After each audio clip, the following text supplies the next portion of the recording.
नमस्कार दोस्तों। मिस्टर दास रिएक्शन करके नए रिएक्शन वीडियो में मैं आपको स्वागत करता हूं। मैं हूं विक्रम। आज हम देखने वाले हैं फैक्ट भाई यूट्यूब चैनल का वीडियो है और वीडियो का टाइटल है massive protest in PoK to become a part of India. जी हाँ दोस्तों, अभी पीओके में पाक ऑक्युपाइड कश्मीर में बहुत जोर जबरदस्त प्रोटेस्ट हो रहा है। ठीक है, और वहाँ का जो भी लोग है ना वो डायरेक्ट बोल रहे हैं कि कारगिल का जो बॉर्डर वो खोल दो, हमको इंडिया के साथ जोड़ दो। एक पीओके में हो रहा है, एक बलूचिस्तान में भी हो रहा है। बलूचिस्तान के ऊपर जो वीडियो है मैं अलग से वीडियो में बनाऊंगा, लेकिन आज पीओके के ऊपर वीडियो है। आपको पता होगा, मैं भी मेरा पिछले भी 2-3 वीडियो है वो थोड़ा पुराना है। मैं भी जो पहले जो प्रोटेस्ट हुआ था उसके लिए वीडियो बनाया हूँ। ठीक है, चलो ओरिजिनल वीडियो का लिंक मेरे वीडियो डिस्क्रिप्शन में है, आप ओरिजिनल वीडियो को जरूर देखिएगा। और प्लीज़ प्लीज़ प्लीज़ मेरा रिएक्शन आपको कैसा लगता है, अगर मेरा रिएक्शन आपको अच्छा लगता है तो प्लीज़ मेरे चैनल को जरूर सब्सक्राइब कीजिए और वीडियो को लाइक कीजिए, शेयर कीजिए, कमेंट कीजिए। ठीक है, चलो देखते हैं गौरव भाई इसके उनका क्या बोलते हैं पीओके के जो वहाँ पे प्रोटेस्ट हो रहा है इसके ऊपर क्या क्या बोल रहे हैं क्या नहीं। ठीक है दोस्तों, चलो वीडियो स्टार्ट करते हैं और वीडियो देखने के बाद वीडियो के ऊपर रिएक्शन देते हैं। पीओके में अचानक से भारी प्रोटेस्ट शुरू हो चुके। वहां की जनता ने पीओके के एंट्री पॉइंट कोहाला से पाकिस्तान का झंडा ही निकाल कर फेंक दिया है। पाकिस्तानी पुलिस और आर्मी को आज वहां पर बुरी तरह से मारा जा रहा है। मारो फांसियां पे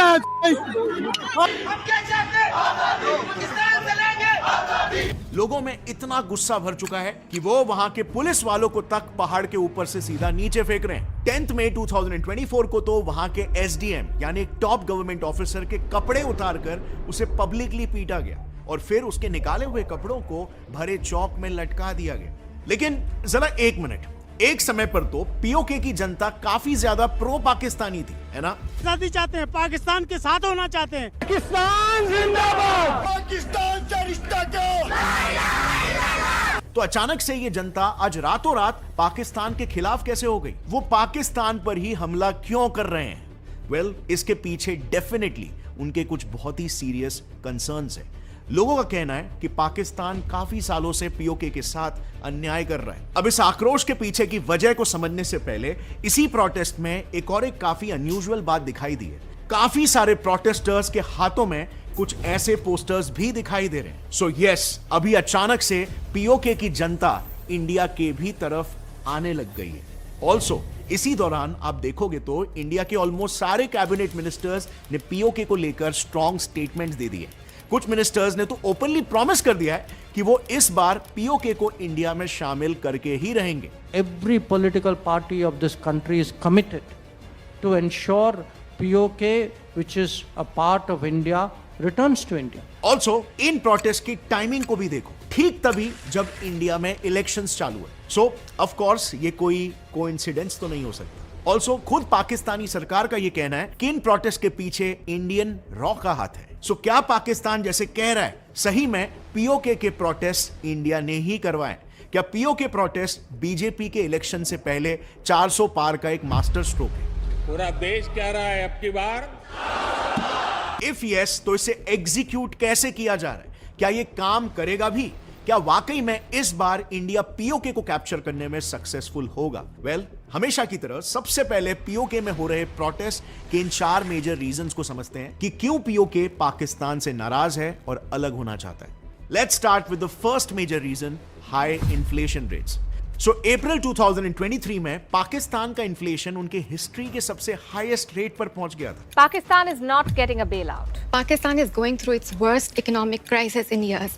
Inflation is at a 50-year high and food has become unaffordable for millions. और तब से लेकर आज तक वहां पर महंगाई बढ़ते ही जा रही है, जिससे वहां की आम जनता परेशान हो चुकी है। Reason number 2, wheat subsidy withdrawal. अब जब एक तरफ पूरे पाकिस्तान में महंगाई बढ़ेगी तो जाहिर है सबसे पहले तो खाने पीने के सामान के दाम बढ़ने लगे। सो आज पाकिस्तान में आटे की इतनी शॉर्टेज हो गई है कि वो इतना महंगा हो गया है कि वहां पर आटे की बोरियों के लिए लंबी लंबी लाइनें लग रही है, स्टैम्पीड्स तक हो रहे हैं और यहां तक आटों से भरे ट्रक्स को रास्ते में ही लूट लिया जा रहा है। अब व्हीट शॉर्टेज को फुलफिल करने के लिए पाकिस्तानी सरकार ने पूरे पाकिस्तान में व्हीट सब्सिडी का ऐलान कर दिया था, जो अच्छी बात है। पर कुछ ही समय बाद यह सब्सिडी सरकार ने पूरे पाकिस्तान में चालू तो रखा, लेकिन सिर्फ पीओके के लिए बंद करवा दिया। अब ये open discrimination of course PoK की जनता को बिल्कुल भी पसंद नहीं आया और इसीलिए ये बन गया उनके प्रोटेस्ट का दूसरा major reason number 3, tax on electricity. अब ये सब कुछ चल ही रहा था कि सितंबर 2023 में पाकिस्तानी गवर्नमेंट ने पीओके पर हेवी इलेक्ट्रिसिटी टैक्सेस इंपोज कर दिए, इतने हेवी कि इसके बाद से आज वहां पर 5,000 रुपए के लाइट बिल पर 5 से 10,000 रुपए का तो सिर्फ टैक्स ही आ जा रहा है। ये जो बिलों पे इन्होंने इजाफी टैक्सेस लगाए, गरीब आवाम का जीना मुश्किल हो गया है। अब लोग खुदकुशियों पर आ गए हैं। लोग हमें तो बिजली हम तो 2 बल्ब है एक रूम में, किचन में और एक पंखा इस्तेमाल करते हैं। जबकि पीओके का मंगला डैम पूरे पाकिस्तान की 20% एनर्जी डिमांड को फुलफिल करता है और उसी इलाके के लोगों को पाकिस्तानी सरकार उस डैम से जनरेटेड एनर्जी का सिर्फ 30% एनर्जी ही दे रही है। इनफैक्ट पाकिस्तान के पहले प्रेसिडेंट ने तो वहां की जनता को यह वादा तक किया था कि उनको इस डैम के बदले फ्री इलेक्ट्रिसिटी मिलेगी। अब फ्री इलेक्ट्रिसिटी तो छोड़ो, पाकिस्तान उन्हीं के इलेक्ट्रिसिटी को उन्हें ही सप्लाई करके उनसे ही ट्रिपल कीमत वसूल रहा है। कितनी बड़ी आयरनी है ये। सो जाहिर है जनता इससे खुश बिल्कुल भी नहीं है और इसीलिए ये प्रोटेस्ट का तीसरा कारण है। अब पूरे 2023 में इन्हीं मुद्दों को लेकर कई छोटे बड़े प्रोटेस्ट हो रहे थे, लेकिन हाल ही में हो रहे बड़े प्रोटेस्ट का ट्रिगर पॉइंट था दिसंबर 2023 का प्रोटेस्ट, जिस पर जनता का यह कहना है कि सरकार ने उनसे सुलह करवाने के लिए कोई एक्शन ही नहीं लिया। एक्चुअली में पीओके के इन कंसर्न्स को Jammu and Kashmir joint Awami action committee शुरू से ही पाकिस्तानी सरकार के सामने रख रही है, जिसके लिए ही इन्होंने दिसंबर 2023 को पूरे पीओके में एक मेजर प्रोटेस्ट शुरू किया था। इस प्रोटेस्ट में उन्होंने सरकार के सामने ये 3 डिमांड्स रखे थे और सरकार ने भी इसे एश्योर किया था कि वो इस मामले में जल्दी एक्शन लेंगे। फिर क्या, लोगों ने 2 महीने तक इंतजार किया बट एक्चुअल में कोई एक्शन लिया ही नहीं गया और इसीलिए फिर 10 मई 2024 को जम्मू कश्मीर जॉइंट अवामी एक्शन कमेटी ने पीओके के मीरपुर एरिया में प्रोटेस्ट शुरू कर दी। अब प्रोटेस्ट की इंटेंसिटी को समझने के लिए आपको सबसे पहले यह समझना होगा कि पाकिस्तान ने हमारे पीओके को इन 10 डिस्ट्रिक्ट्स में कैसे डिवाइड करके रखा है। तो देखो, अवामी कमेटी ने मीरपुर से एक मार्च निकाला जो सीधे मुजफ्फरबाद जाने वाला था, क्योंकि ये पीओके का एडमिनिस्ट्रेटिव कैपिटल है। तो जैसे ही ये प्रोटेस्ट शुरू हुआ, पीओके के अलग अलग डिस्ट्रिक्ट्स इससे जुड़ने लगे। लेकिन एक बात इसमें गौर करने वाली ये थी कि अब तक सभी प्रोविंसेस में प्रोटेस्ट पीसफुल थे, बट फिर सिर्फ एक इंसिडेंट ने इस पूरे प्रोटेस्ट की रुख ही बदल दी और ये पीसफुल प्रोटेस्ट एकदम से वायलेंट हो गए।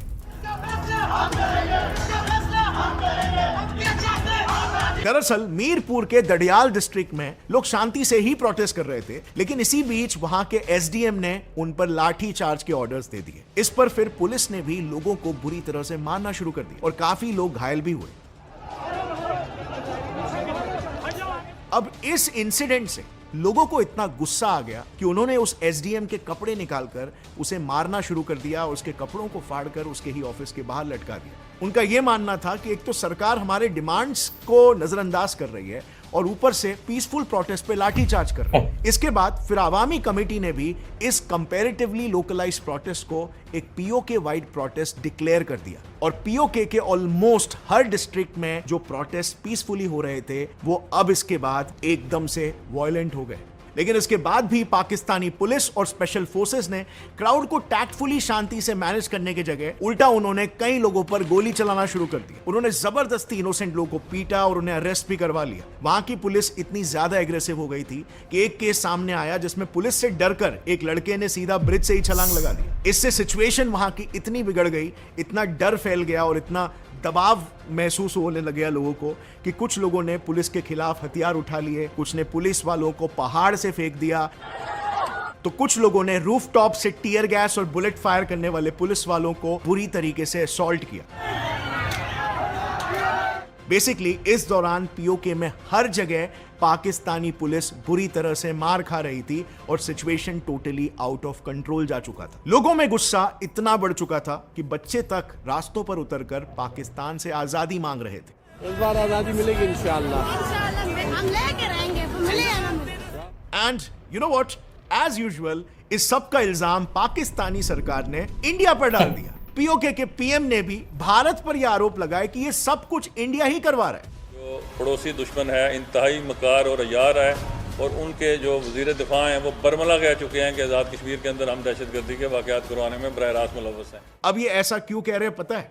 बिकॉज इसी हफ्ते पाकिस्तान में IMF के डिग्निटरीज आने वाले हैं, जिसके वजह से पाकिस्तान को करीब 6 से 8 बिलियन डॉलर्स का बेल आउट पैकेज मिलेगा, भीख मिलेगी। IMF के साथ आज एक इंतहाई मस्बत नतीजे पर पहुंची है। अब ये अमाउंट पाकिस्तान के लिए कितना जरूरी है, इसे आप इससे समझ सकते हो कि वो IMF से 6 से 8 बिलियन डॉलर्स और चाइना से 12 billion dollars debt roll over लेकर अपने 23 बिलियन डॉलर्स का डेफिसिट को फुलफिल करना चाहता है, ताकि उनके यहां पर इन्फ्लेशन कंट्रोल किया जा सके और उनकी कंट्री डिफॉल्ट ना हो। बट पाकिस्तान का यह आरोप है कि भारत ऐसा नहीं होने देना चाहता, वो पाकिस्तान को कोलैप्स करवाना चाहता है और इसीलिए वो POK में प्रोटेस्ट करवा रहा है, ताकि पाकिस्तान के एडमिनिस्ट्रेटिव मिसमैनेजमेंट को देखकर IMF उन्हें बेल आउट पैकेज ना दे।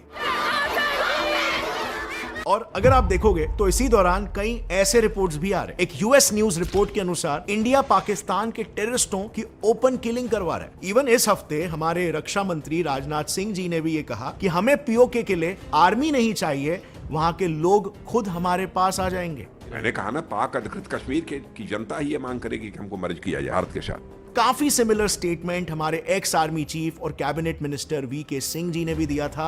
POK अपने आप भारत के अंदर आएगा, थोड़ा सा इंतजार कर। एंड अब तो इंडिया के होम मिनिस्टर अमित शाह जी ने भी ओपनली ये कह दिया है कि इस इलेक्शन में NDA के पावर में आते ही हम सबसे पहले POK को वापस ले लेंगे। इंडिया के फॉरेन मिनिस्टर S जयशंकर ने भी कई बार डिप्लोमेटिक प्लेटफॉर्म्स पर यही कहा है कि POK के लिए इंडियन पार्लियामेंट और इंडिया की सारी पॉलिटिकल पार्टीज कमिटेड है। जब सही समय आएगा तो हम हमारी खोई हुई जमीन को वापस से जरूर ले लेंगे। Every political party of this country is committed to ensure POK, which is a part of India, returns to India. This actually is our national commitment. और आज का इंडिया तो आपको पता ही है, जो भी हम बोलते हैं हम करके दिखाते हैं। सो डेफिनेटली ऐसे दौर में हमारे लीडर्स के ऐसे बोल्ड स्टेटमेंट से पाकिस्तान काफी ज्यादा इनसिक्योर हो चुका है। पर इन सभी कंट्रोवर्सीज के बीच करंट सिचुएशन के हिसाब से मुख्य सवाल यह आता है कि POK का आखिर फ्यूचर ही क्या होगा, POK के साथ आगे क्या होने वाला है। POK के करंट टेम्परामेंट को थोड़ा सा इंट्रिंसिकली अगर स्टडी करें तो वहां पर बेसिकली 3 टाइप के आज डिमांड्स है। Number 1, joining with India. वहां पर एक गुट आज बन चुका है जो भारत के साथ जुड़ना चाहता है। आज आप देखोगे तो वहां पर खुद POK के ही लोग ओपनली PM मोदी से ये कह रहे हैं कि हमें पाकिस्तान से आजादी दिला। POK के एक human rights activist Amjad Ayub Mirza तो इंडियन गवर्नमेंट से ये तक कह रहे हैं कि यही सही टाइम है POK को अपने कंट्रोल में लेने का, क्योंकि आज वहां की जनता पर काफी ज्यादा अत्याचार हो रहा है। सो इससे बेहतर रीजन क्या हो सकता है? If today the Indian government does not step up their efforts to free POK and Gilgit-Baltistan, then this golden chance of our freedom will wither away. आयुध मिर्जा का ही यह भी कहना है कि आज POK में पाकिस्तान के अत्याचार के खिलाफ कोई भी लीडर अगर आवाज उठाता है तो पाकिस्तानी आर्मी उनके घर में बिना किसी वारंट के घुसकर उन्हें अरेस्ट कर लेती है और फिर बाद में वो गायब हो जाते हैं। बेसिकली पाकिस्तान को इस बात का डर है कि इन्हीं हरकतों के वजह से कहीं वापस किसी बांग्लादेश का जन्म ना हो जाए, क्योंकि सेम इसी तरह का हाल पाकिस्तान ने 1971 के टाइम भी देखा था। लोगों की आवाज ना सुनना, लीडर्स को अरेस्ट करना और प्रोटेस्ट कर रहे लोगों का जेनोसाइड करना। सो इन अत्याचारों की वजह से एक गुट तो सीधा इंडिया से मदद मांगने लगा है और हमें पाकिस्तान से आजादी दिलवा दो और इंडिया में जोड़ दो, ऐसे नारे लगाने लगा है। हम अपील करते हैं हिंदुस्तानी गवर्नमेंट से कि खुदारा नरेंद्र मोदी आओ और इस जुल्म से यहाँ निजात दिलाओ लोगों को। अब बात करते हैं POK के फ्यूचर पॉसिबिलिटी नंबर 2 की, रिमेनिंग विद पाकिस्तान। अब ऑफ कोर्स दूसरा सिचुएशन एक ऐसा भी क्रिएट हो सकता है, क्योंकि एक प्रो पाकिस्तानी गुट भी है जो पाकिस्तानी फोर्सेस के साथ मिलकर आम लोगों की आवाज को दबा रही है। सो अगर ये गुट सक्सेसफुल हो जाती है इन सारे प्रोटेस्ट को टेम करने के लिए, इन्हें कंट्रोल करने के लिए, तो फिर POK का फ्यूचर कुछ ऐसा भी हो सकता है। फ्यूचर नंबर 3, आजाद कश्मीर। अब POK की जनता में कुछ लोग ऐसा भी माइंडसेट रखते हैं कि जो ना पाकिस्तान के साथ रहना चाहते हैं और ना ही वो भारत के साथ जुड़ना चाहते हैं, यानी कि वो एकदम एक इंडिपेंडेंट आजाद कश्मीर चाहते हैं जैसे कश्मीर पहले हुआ करता था एक छोटे पीरियड ऑफ टाइम के लिए। अब ये डिमांड ऑफ कोर्स कई लोगों को आज के समय में सही भी लग रही है, लेकिन ये चीज हमें भूलना नहीं चाहिए कि यही सेम चीज 1947 के समय जम्मू एंड कश्मीर के राजा हरि सिंह जी ने भी सोची थी, और इसी वजह से ही तो आज तक कश्मीर के लोग सुकून से नहीं रह पाए हैं। एंड प्रैक्टिकली भी देखा जाए तो अगर मान लो ये POK एक इंडिपेंडेंट कंट्री बन भी जाता है, तो क्योंकि ये एक लैंडलॉक्ड कंट्री होगा तो एडिक्वेट रिसोर्सेस नहीं होने के कारण इन्हें हमेशा अपने नेबर्स पर ही रिलाय होना पड़ेगा। और जिस देश के पाकिस्तान और चाइना जैसे नेबर्स है, तो वो छोटी सी इंडिपेंडेंट कंट्री पीसफुली कोएग्जिस्ट कैसे कर पाएगी? The odds would be greatly against POK। मिलते हैं अगले वीडियो में। अगर ये वीडियो पसंद आया तो एक लाइक जरूर ठोक देना। ठीक है दोस्तों, वीडियो यहाँ खत्म हो गया। देखो, मैं पहले से भी वही बात बहुत बार बोला हूँ, अगर जो कश्मीर है वो उस खुद मुख्तार आज़ादी इंडिपेंडेंट रहना चाहेगा तो नहीं रह पाएगा, क्योंकि 1947 में राजा हरी सिंह ने तो वही किए थे ना। इसका हल क्या हुआ? पाकिस्तान अटैक कर लिया, थोड़ा सा जितना भी एरिया, थोड़ा 30% एरिया कब्जा करके रख लिया। तब से आज तक वो सिचुएशन अभी तक सॉल्व नहीं हो पा रहा है। अगर जो POK बोलेगा कि मैं आज़ाद रहना चाहता हूँ तो रह ही नहीं पाएगा, कि वहाँ पे हो सकता है कल को चाइना कब्जा कर ले। चाइना तो कब्जा कर ही लेगा। उसका एक ही रास्ता है कि इंडिया के साथ जुड़ना। अगर POK को अच्छे दिन देखना है तो उसका एक ही सॉल्यूशन है, इंडिया के साथ जुड़ जाओ। और वहाँ का अभी से नहीं, अभी पहले तो इतना नहीं हो रहा था, लेकिन अभी 2-3 साल से, मैक्सिमम 2-3 साल से बहुत प्रोटेस्ट हो रहा है। वो डायरेक्ट खुला बोल रहे हैं कि भाई कारगिल का रास्ता खोल दो, हमको तुम्हारे साथ जुड़ दो। ये मेरा लग रहा है। अब तो देखे वीडियो में कि कैसे कैसे पुलिस को मार रहे थे। देखो, पाकिस्तान को तो डर है, क्योंकि मोदी सर, जो बीजेपी सरकार जो भी बोलता है वो करता है। अगर अमित शाह ने बोल दिए हैं कि इस बार एनडीए का सरकार आया तो POK को वापस लेने के लिए वापस ले लेंगे। अभी तो शुरू हुआ है ना, 1-2 महीना 3 महीना हुआ है, अभी 5 साल बचा है। ठीक है दोस्तों, देखते हैं क्या चीज़ कहाँ पे जाके सॉल्व होता है, क्या होता है। और POK हमारा होता है कि उसके बाद कि कुछ टेबल टॉप पे कुछ उसका सॉल्व निकलता है, क्या होता है। ठीक है दोस्तों, वीडियो बहुत अच्छा था, बहुत इन्फॉर्मेटिव था। आशा करता हूँ कि आपको ये वीडियो बहुत अच्छा लगा होगा, मेरा रिएक्शन भी आपको बहुत अच्छा लगा होगा। अगर मेरा रिएक्शन आपको अच्छा लग रहा है तो प्लीज़ मेरे चैनल को जरूर सब्सक्राइब कीजिए, मेरे वीडियो को लाइक कीजिए, शेयर कीजिए, कमेंट कीजिए। ठीक है, तो चलो वीडियो कहीं पर वाइंड अप करते हैं। आपके साथ मिलना और एक नए रिएक्शन वीडियो में। तब तक के लिए जय हिंद, जय भारत, जय जगन्नाथ।